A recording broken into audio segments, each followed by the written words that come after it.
Hello everyone. Today we will talk about India-China relations. Historically, both the countries have been dealing with each other for past 2000 years. Buddhism went from India to China.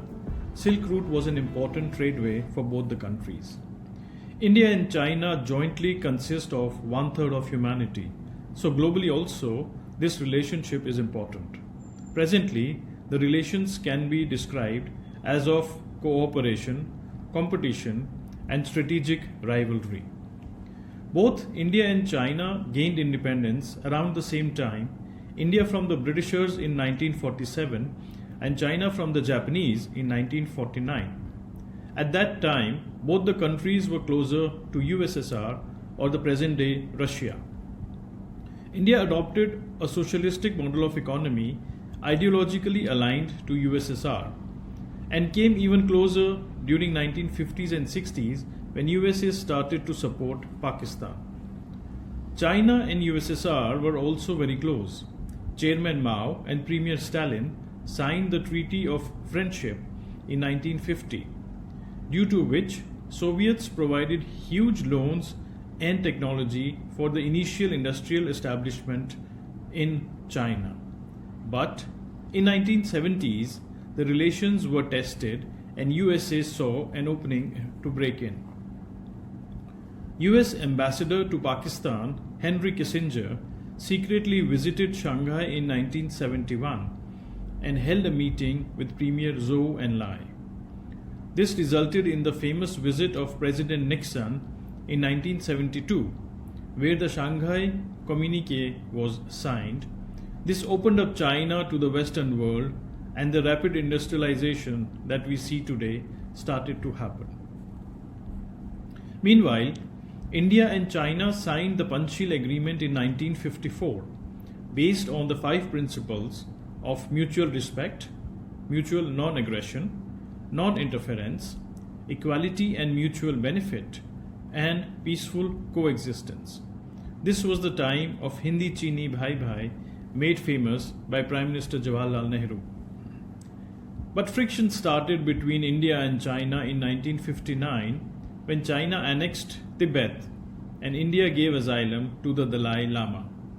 This was followed by boundary disputes in Arunachal Pradesh and Aksai Chin, which resulted in the 1962 war, won by China, who announced unilateral ceasefire. This was a major psychological setback for India, and mistrust kept increasing thereafter. Around 1970s, though, normalization efforts started. Both the nations reappointed ambassadors. External Affairs Minister Atal Bihari Vajpayee visited China in 1976. Prime Minister Rajiv Gandhi went to China in 1988.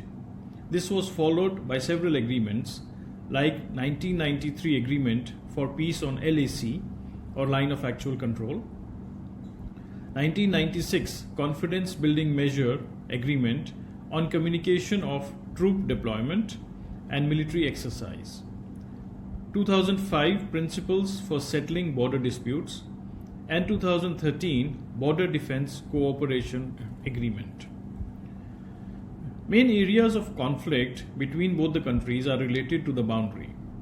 In the western sector, Aksai Chin is controlled by China, claimed by India as part of Jammu and Kashmir. In the eastern sector, Arunachal Pradesh is administered by India, claimed by China as Zhangnan or South Tibet. Recently, 2 main conflicts have happened. Doklam in 2017, at the India-Bhutan-China tri-junction. For around 70 days, both the armies were facing each other. Thankfully, it was dissolved by talks. And then happened Galwan in 2020, where after many decades, soldiers were martyred on both the sides. Militaries were present on both sides, and globally, it was a worry that a small trigger might result in nuclear-powered states engaged in full war.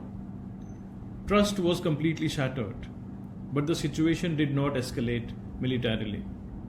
However, post-Galwan, India started to focus on Chinese investments in India, banned several Chinese apps, telecom and infrastructure companies from China were banned from investing in India.